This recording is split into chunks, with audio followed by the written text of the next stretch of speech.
Hello, welcome to Precalculus Notes Verifying Identities, Part 3, where we will work on complex fractions, rational expressions, some of the more complicated proofs. Okay, now first of all, the idea of what to do is pretty simple here because we have a mess on the left of the equals and a 0 on the right. So if we do whatever we can do with the left, it should simplify to a 0. So we do what we need to do when we add fractions. We find a least common denominator, and that's already been done here. We need the sine x, top and bottom on the left fraction, and then the cosine x plus 1, top and bottom on the right, and then we're going to multiply them out. So we end up with sine squared x over here over, I'm going to leave them as two different factors, which I often do with rational expressions, because in the denominator you never know when something's going to cancel out the numerator, and if you have it all multiplied out you can't really see the common factors. So, and then we'll add, and here this is a minus b, a plus b, so it's just going to be cosine squared x minus 1, and then over that same denominator.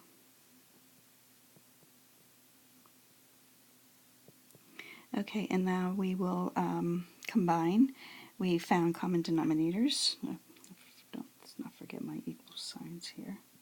We found common denominators, so we'll have one denominator, sine x times cosine x plus 1.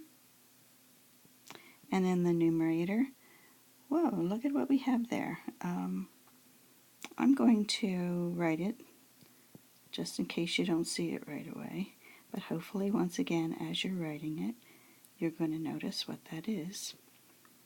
The sine squared x plus cosine squared x is simply 1. Then you're going to subtract 1. And then it really doesn't matter what's in the denominator, because 0 divided by anything is just simply 0. And we are done. Okay, so that wasn't so bad. It actually came out to 0 at the end. Now we'll do 3 examples of simplifying complex fractions with actually the 3 cases of what you might encounter. The first one, once again, because you have a fraction on the left and just a simple product on the right, you know that it's going to turn out that you have to simplify the left because there is no fraction on the right. So there is no Pythagorean identity to use, so you just simply substitute sines and cosines and get what we have here. And now we take, remember when you have a fraction over a fraction, you take the top fraction times the reciprocal of the bottom fraction. And then I'm just going to take a little shortcut in notation here. When we're going to divide a cosine out of the top and bottom, so we'll cross off this cosine, and down here we'll just cross off the squared.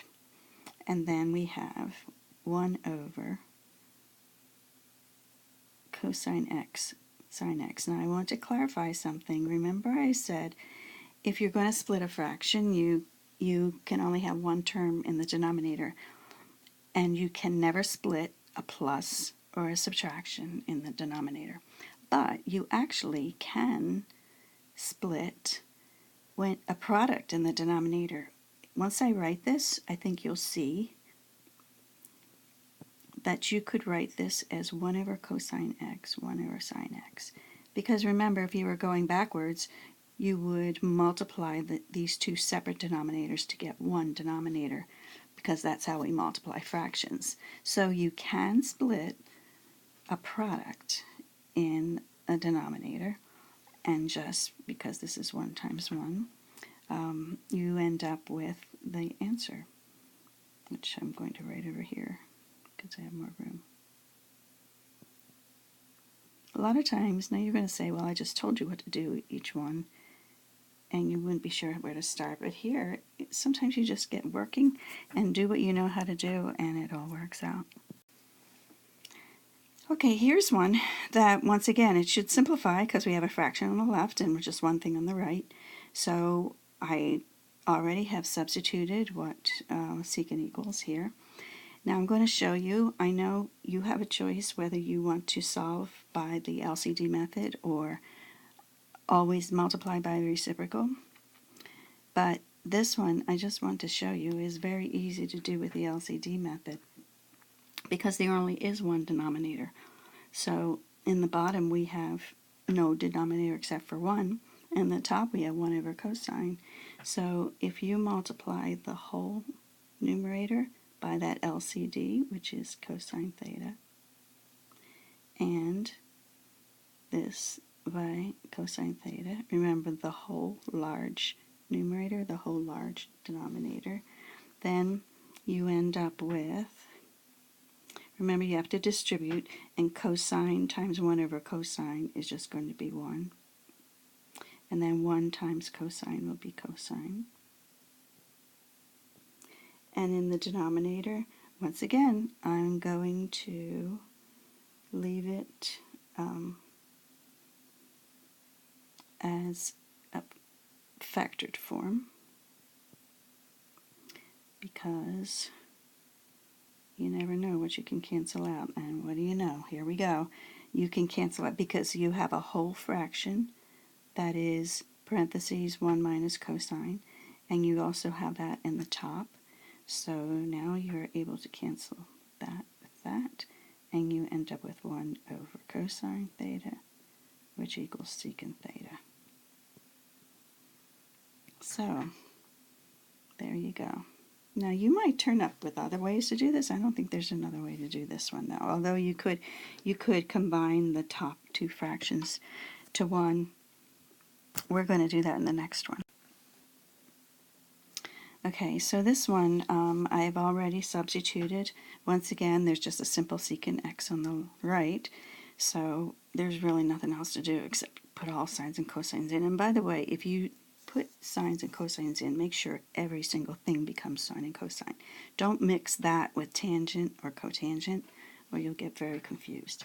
So this time I'm going to show the method where we're going to make one fraction in the numerator, one fraction in the denominator, and then multiply the numerator by the reciprocal of the denominator. So remember, you don't need the same common denominator when you do it this way. It's a nice thing about this way. So in the numerator, we have to find this common denominator of cosine x. And this fraction, the other fraction, we need the sine x. And that's all we need in the numerator. In the denominator, we have a denominator of sine x, so I'm going to use a different color here. We're going to make that sine x. Now I'm writing more steps. If you don't need to write all these steps, that's up to you. If you can do more in your head, that's great. Okay, so now we have one fraction in the numerator. So we're going to make this cosine x plus sine x in the numerator all over sine x cosine x. Okay, now just be fancy, I'll change colors here. And our denominator, I'm doing this in detail because some of you may have forgotten your rational expressions from the fall. So this is going to be our one denominator, where we're going to keep one denominator of sine x, and in the top we're going to have sine x plus cosine x. Okay, now we're ready for taking the numerator. I'll go back to my purple. Numerator, fraction, the whole fraction,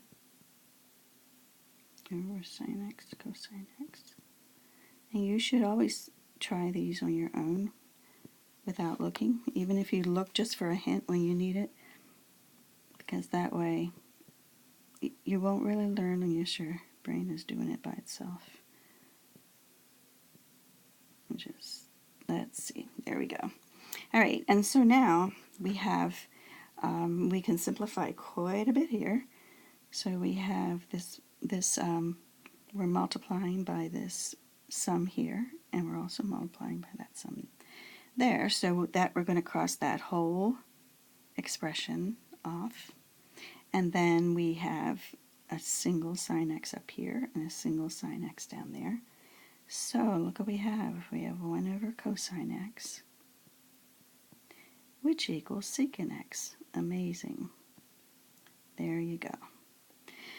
Okay, so now that's the longest one. The last one sounds complicated, but it's one. When there's a certain time, I tried this, I tried it every other way I could think of, but this is the only way this one works, because you're going to get stuck no matter what you do. So this is a process called multiply by the conjugate. The book does not use that term, but I'm saying that because that's a term that we use, we use in calculus. So remember, conjugates are an a plus b and an a minus b. And when you multiply by a conjugate, you get a squared minus b squared. So it makes things happen, and it makes it possible to substitute things. So we're going to, the book shows you starting from the left. We're going to start from the right, because I want to show you that you can do this technique, and you will in calculus. You will also do this technique either in the numerator or the denominator. So you should be ready to do both. I've taken the numerator, and how do we know we need to use this method? Is because on the one side of the equals we have a 1 plus cosine x, and on the right side we have a 1 minus cosine x, and we need to match the two sides and show that they're equal, but we can only work on one at a time. So I'm multiplying by 1 plus cosine x on both the top and the bottom, and you'll see what happens. So on the top, we have, this is a minus b, a plus b, so we're going to end up with a squared, which is 1 times 1, minus cosine squared x. And then on the bottom, we have our sine x times the quantity 1 plus cosine x. Once again, leave it factored. Don't multiply things out in the denominator until the very end if you need to.